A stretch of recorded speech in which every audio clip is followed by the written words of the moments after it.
Olá pessoal, sou a professora Cristiane, professora de língua portuguesa. E o tema da aula de hoje é a segunda geração romântica, ou seja, a aula de hoje vai ser realmente romântica, tá?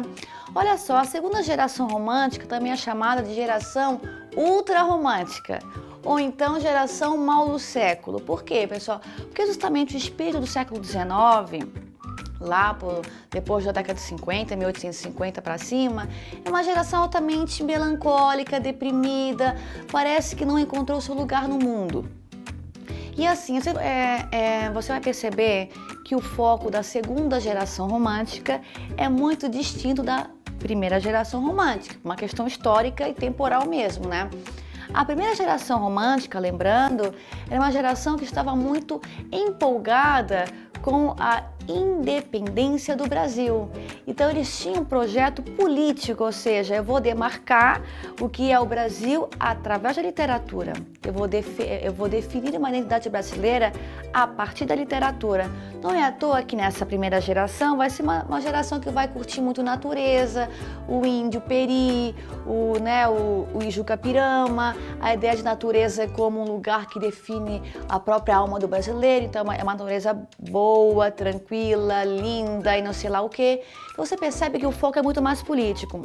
Mas na segunda geração romântica, esses poetas, eles são mais jovens, né? Obviamente, eles já passaram, né? Os seus pais passaram por esse movimento de independência. Então, o foco já não é mais política, né? E esses carinhas, esses poetas, eles vão estar usufruindo dos benefícios da independência, porque agora vai ter universidades no Brasil, o público leitor vai aumentar, os livros também vão ficar mais disponíveis e eles vão ter acesso, eles não vão estar lendo peri, não vão estar lendo lá o índio, não, pessoal. Eles vão estar lendo a poesia fabricada no século XIX na Europa, que é uma poesia altamente sentimental, muito inspirada em Lord Byron, que é um poeta inglês super intempestivo, louco, romântico. Eles vão se identificar com essa figura. Então é uma geração que vai ver toda uma beleza nas palavras, mas não vai encontrar na vida essa beleza. Então vai dar essa ideia de desencontro da obra e da vida, mesmo na Europa ou no Brasil. Aqui no Brasil eu acho que vai ficar até um pouco mais grave, né, essa separação.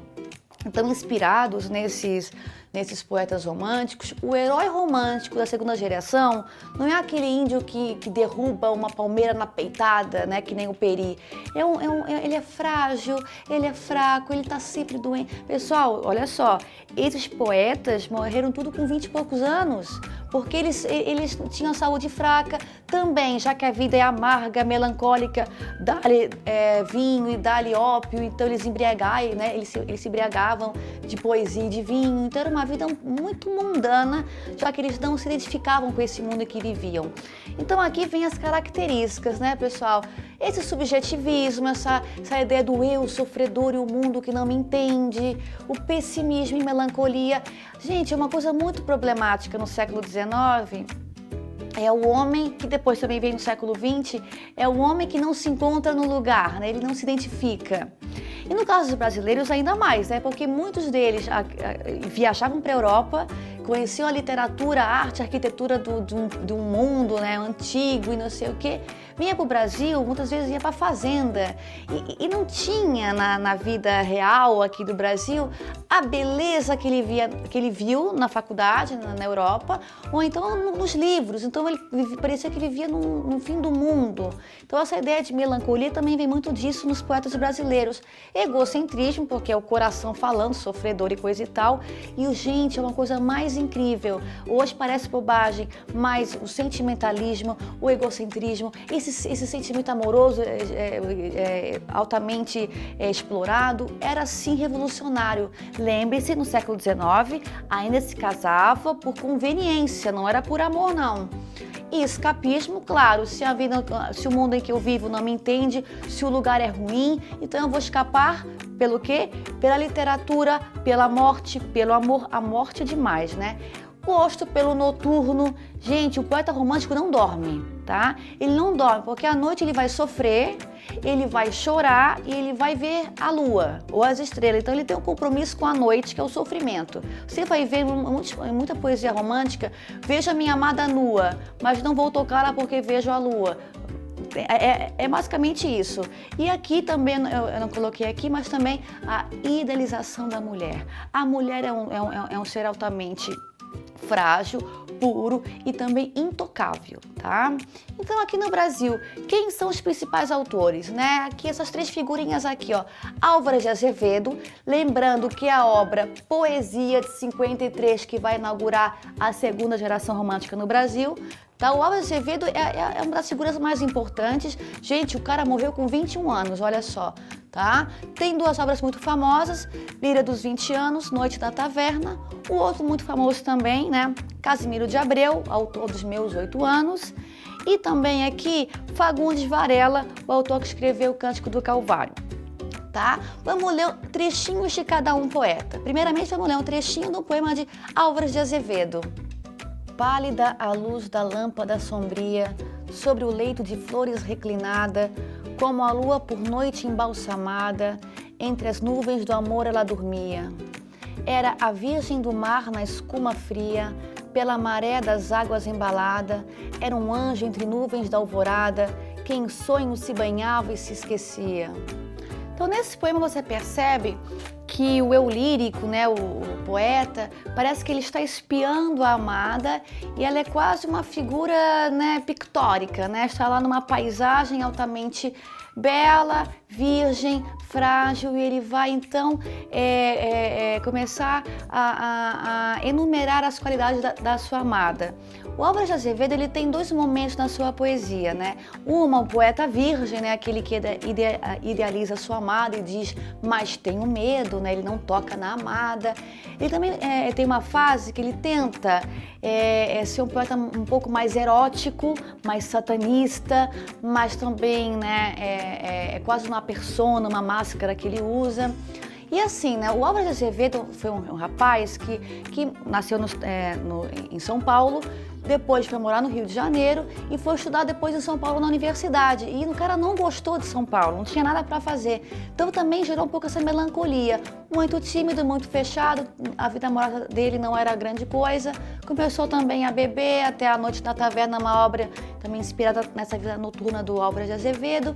E no final da vida, né, que ele já estava com tuberculose, muito doente, ele começou a escrever muito sobre a morte, né? Tem até um verso dele muito famoso, né? Deixo a vida como deixo o tédio. Então você percebe no Álvares de Azevedo algo muito mais sombrio, o apreço pela noite, pela tristeza, essa mulher amada sempre muito, muito distante, uma certa melancolia, é muito noturno, né, o Álvares de Azevedo. Ao contrário, justamente, do nosso próximo poeta, que é o Casimiro de Abreu. Olha só o nome da obra dele, Primaveras, né? Ou seja, uma obra muito mais solar. Tem que lembrar que o Casimiro de Abreu é o poeta musical, tem um poema dele muito legal chamado A Valsa, que ele vai então imitar o ritmo musical da valsa. Ele vai falar muito da saudade, da primavera, da terra. E tem um poema que a gente vai ler aqui, um trechinho muito famoso, que é Meus 8 Anos. Oh, que saudades que eu tenho da aurora da minha vida, da minha infância querida, que os anos não trazem mais. Que amor, que sonhos, que flores, naquelas tardes fagueiras, à sombra das bananeiras, debaixo dos laranjais. Como são belos os dias do despontar da existência, respira a alma inocência, como perfumes à flor. O mar é lago sereno, o céu um manto azulado, o mundo um sonho dourado, a vida um hino de amor. Você percebe outra dicção, né? Aqui é algo muito mais leve, muito mais primaveril. Só que tem a parte engraçada, né? Porque quando ele escreveu esse poema, quem sabe ele tinha 18 anos e já tinha saudade dos meus 8 anos, né? Mas assim, o Casimiro de Abreu, ele vai sair um pouco dessa dicção noturna, vai ser um poeta fresco, né? De poesia muito gostosa de se ler. E, então, lembrando, pessoal, Casimiro de Abreu é o poeta dos meus 8 anos, tá? E por fim, esse aqui era a chave de cadeia, pessoal.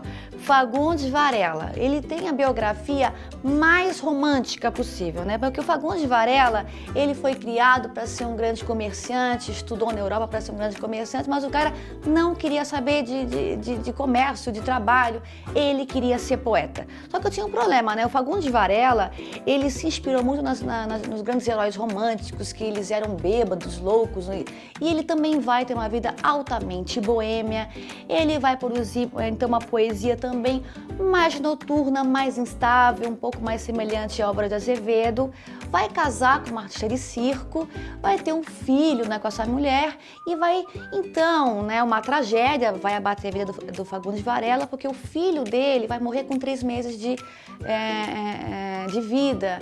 E nesse sofrimento, Fagundes Varela vai beber cada vez mais e vai escrever um dos poemas mais famosos, né, da literatura romântica, que é o Cântico do Calvário. Vamos ler um trechinho? Cântico do Calvário.